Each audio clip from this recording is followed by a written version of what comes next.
Nepotism has always been a part of professional wrestling, but unlike other industries, it's not really seen in a negative light. Wrestling is a business built on lineage, tradition, and passing down the craft through generations. It's simply kind of hard to look down on nepotism in wrestling when some of the biggest stars the industry has ever seen were products of nepotism. The Rock, Randy Orton, Charlotte Flair, and Cody Rhodes all quickly come to mind. These names are living proof that being the child of a wrestler is not always a bad thing, and while doors were open for them, they had to put in the work to become the successes they are today. And that's a key point. Success is not always guaranteed for these children of wrestlers. There are a number of second or even third generation wrestlers who never made it, not because they weren't given a chance, but because they simply weren't good enough. Having family connections might open the door, but in professional wrestling, if you can't deliver in the ring or on the mic, the audience will reject you, no matter what your last name is. Nepotism in professional wrestling. Let's talk about it.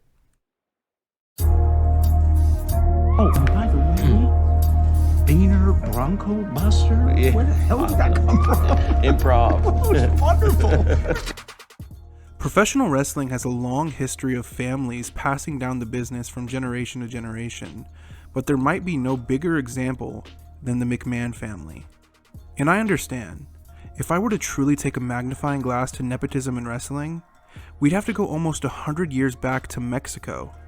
But for the purposes of this video, the McMahons will do just fine. Now, a lot of you are already familiar with the lineage. Triple H and Stephanie McMahon, back to Vince McMahon, back to Vince McMahon Sr. But did you know it goes back even further than that? McMahon's family legacy in wrestling goes all the way back to 1915. This is important because this means that professional wrestling, at least in the United States, has essentially always been spearheaded by nepotism. The McMahon family didn't just inherit a company, they inherited the ability to define the industry itself. Every major shift in wrestling, from the regional territory system to the national expansion of WWE, from the Attitude Era to today's global sports entertainment empire, can all be traced back to decisions made by members of one family. Wrestling has a long history of families passing down the business from generation to generation, but this is not unique to professional wrestling. My entire question is, why is it seemingly not a big deal? To answer this question, we need to look at the big wrestling families. The Harts, the Guerreros, and of course, the Anoa'is. These aren't just wrestling families in the sense that multiple relatives happen to get into the business. Wrestling is their entire way of life. In many cases, these families don't just produce wrestlers. They produce trainers, promoters, bookers, and managers. Wrestling isn't just a job for them. It's the foundation of their entire identity. For a lot of these second and third generation stars, wrestling isn't a dream they discovered on their own.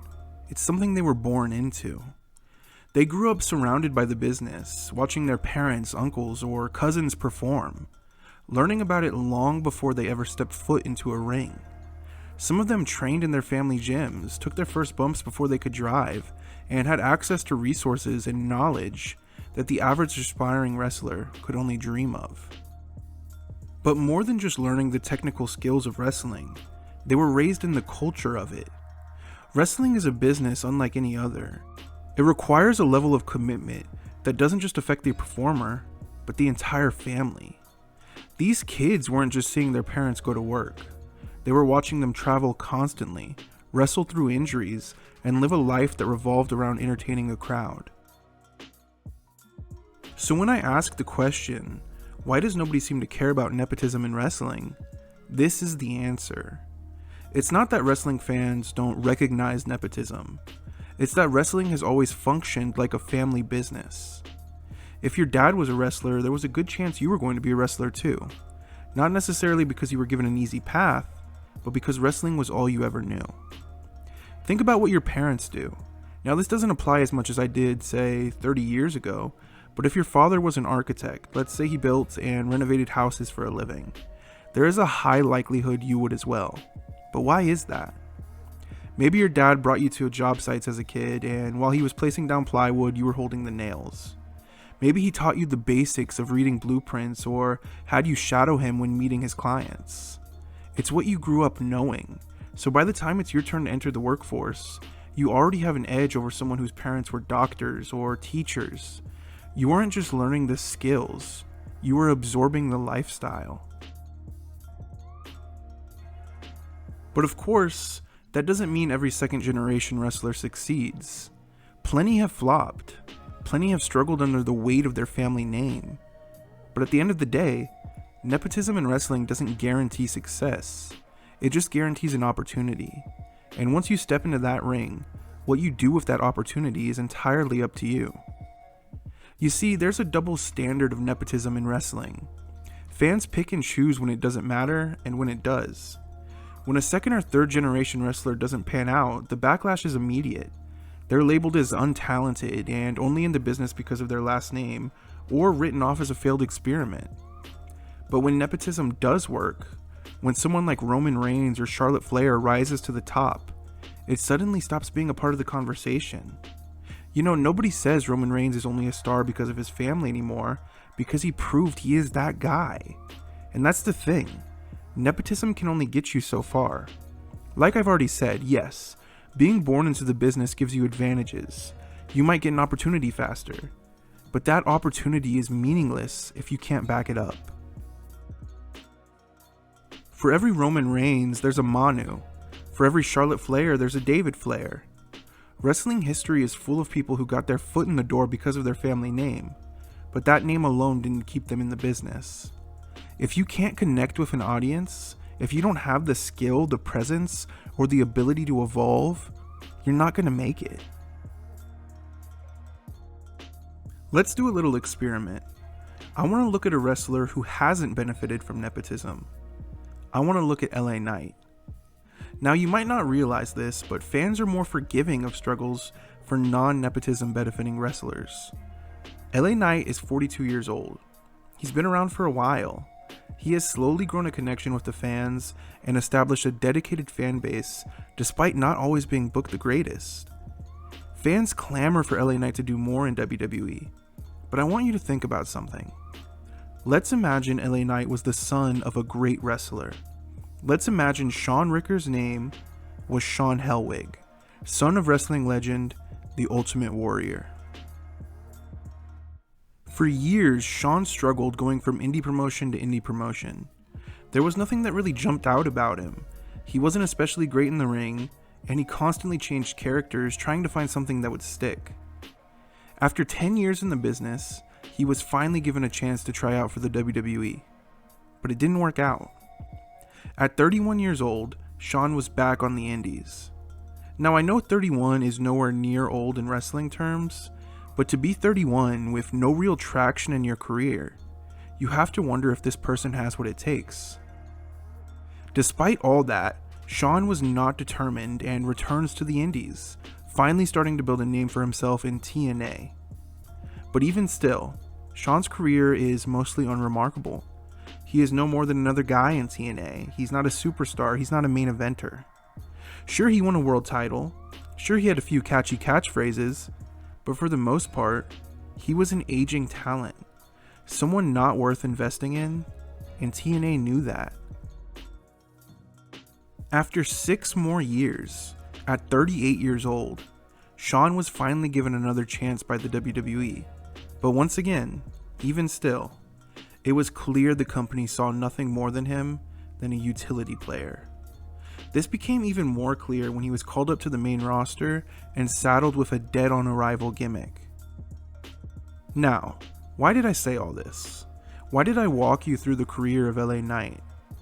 Because I want to ask you, if Shawn Helwig, son of the Ultimate Warrior, had gone through this career and been saddled with the gimmick of Max Dupree, do you think the fans would have pleaded for LA Knight to return? When a non-nepotism wrestler fails, there's usually no big discussion about how they shouldn't have been given a chance. When LA Knight struggled to find his footing for years, nobody was asking, why hasn't he given up yet? When LA Knight was presented as a goofy modeling agent, fans never said he never should have been signed. But if LA Knight were the son of a former world champion and had taken that long to break out, people would have written him off years ago. I say all that to say, nepotism can be a curse. The moment a second or third generation wrestler steps into the business, they don't get the luxury of being an unknown talent. They're already carrying a legacy on their shoulders, whether they like it or not. It's an immediate, double-edged sword. On one hand, they're given an opportunity that others don't get. But on the other hand, they are expected to live up to something before they've ever even taken their first bump. Imagine debuting in WWE as the son of Bret Hart. You could be one of the most naturally gifted wrestlers of your generation, but the moment you stumble, the comparisons start. He's not his dad. He'll never be as good as Bret. Why did WWE even sign him? These expectations aren't fair, but they exist. That's why some second generation wrestlers crack under the pressure. It's not always about talent. It's about being given enough time and space to become your own performer. But that's the thing. Most fans and promoters don't give them that time. They expect greatness immediately. If it's not there, the conversation quickly shifts to, maybe they're just not good enough. And here's the thing.